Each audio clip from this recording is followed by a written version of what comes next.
হরে কৃষ্ণ। আমি সঞ্জয়। আমার চ্যানেলের নাম সনাতনী কথা সত্য কথা। তো আজকে আবার এসেছি আরেকটি নতুন তত্ত্বকথা নিয়ে। আজকের কাহিনী, মৃত্যুর পর মানুষের আত্মা কি পরলোকে গমন করে? তাই নিয়ে আজকে আলোচনা করব। শুরু করার আগে প্রথমেই বলি, আমার চ্যানেলে যারা প্রথম এসছেন তারা আগে ভিডিওটি দেখুন। যদি ভালো লাগে তাহলে অবশ্যই সাবস্ক্রাইব করে চ্যানেলের সাথে জুড়ে থাকবেন। ভিডিওটি স্কিপ করবেন না, সম্পূর্ণ ভিডিওটি দেখুন, অবশ্যই ভালো লাগবে। আর ভালো লাগলে লাইক, কমেন্ট, শেয়ার অবশ্যই করে দেবেন। তাহলে শুরু করছি আজকের কাহিনী, দেখতে থাকুন। সাধারণ মানুষের ইহলোক পরলোক বলতে কোনো ধারণাই নেই।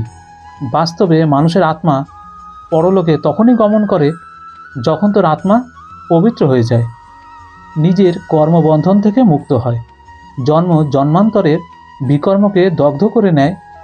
সর্বোপরি পরম পিতা পরমাত্মা সেই আত্মাকে যখন মার্গদর্শন করায়। এমন ঘটনা কলিযুগের অন্তে ঘটে। কলিযুগের অন্তিমে মানুষের আত্মা পশুর চেয়েও অধিক বিকারী ও পতিত হয়ে যায়।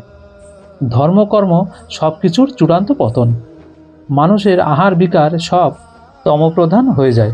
ঠিক এইরূপ সময়ে সর্বশক্তিমান, পতিত পাবন, কল্যাণকারী পরমপিতা পরমাত্মা শিব এই মনুষ্য সৃষ্টিতে অবতারিত হয়ে মানুষের আত্মাকে সমস্ত রহস্য উন্মোচন করেন।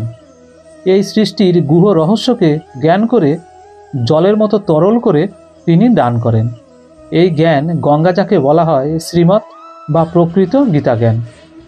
তার এই জ্ঞানের দ্বারা জানা যায় আত্মা কি, এই সৃষ্টিতে আত্মা কতবার পুনর্জন্ম নেয়, পরলোকের অবস্থান কোথায়, স্বর্গ কাকে বলে, মনুষ্যের কর্ম কেমন হওয়া উচিত এবং বিকর্ম দগ্ধ করার উপায় কি।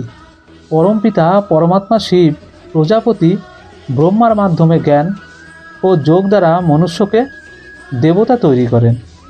এভাবে পুনরায় তিনি সত্যযোগী দৈবী সৃষ্টি অর্থাৎ যুগ স্থাপন করান এবং মহাদেব শঙ্করের দ্বারা বৈজ্ঞানিক তথা অজ্ঞানী এবং অভিমানী মানুষকে প্রেরণা দিয়ে কলিযুগী দুঃখী সৃষ্টি অর্থাৎ নরকের মহাবিনাশ করান। তখনই সমস্ত আত্মা মহামৃত্যুর পরিণামস্বরূপ পরলোকে এ জ্যোতিতত্ত্বে গমন করে নির্বাণাবস্থায় গমন করে থাকে, লীন হয়ে যায় না। কারণ আত্মার কখনো বিনাশ হয় না। এর ভীষণ ভয়ানক সাজা ভোগ করতে হয়।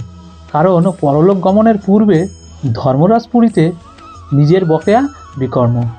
কিন্তু যেসব আত্মাগণ প্রজাপতি ব্রহ্মা দ্বারা জ্ঞান ও যোগ প্রাপ্ত করে নিজের পুরনো আসরিক স্বভাব সংস্কারকে পরিবর্তন করেন এবং নিজের বিকর্মকে দগ্ধ করেন, তারা পরলোকে গমন করে মুক্তিপ্রাপ্ত করেন।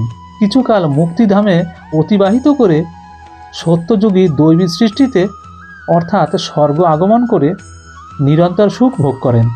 এই সৃষ্টির মহাবিনাশের পূর্বে অর্থাৎ পরমপিতা পরমাত্মার অবতরণ এবং তার মার্গ প্রদর্শনের পূর্বে কোনো মনুষ্যাত্মা কর্মবন্ধন থেকে মুক্ত হতে পারেন না, পরলোকে অথবা স্বর্গেও গমন করতে পারেন না। এজন্য মুক্তিদাতা, সুখদাতা, সদ্গতিদাতা, মার্গ প্রদর্শন, প্রতীত পাবন প্রভৃতি মহান শব্দ কোনো দেহধারী গুরু বা দেবদেবীর ক্ষেত্রে নয়, একমাত্র পরমপিতা পরমাত্মা মহিমারূপেই প্রসিদ্ধ হয়ে থাকে। তো এইটুকুই ছিল আজকের কাহিনী। আগামী দিনে আগামী পর্বে আবার কোনো নতুন কাহিনী নিয়ে আসবো। ততক্ষণ আপনারা অবশ্যই ভালো থাকবেন, সুস্থ থাকবেন। হরে কৃষ্ণ।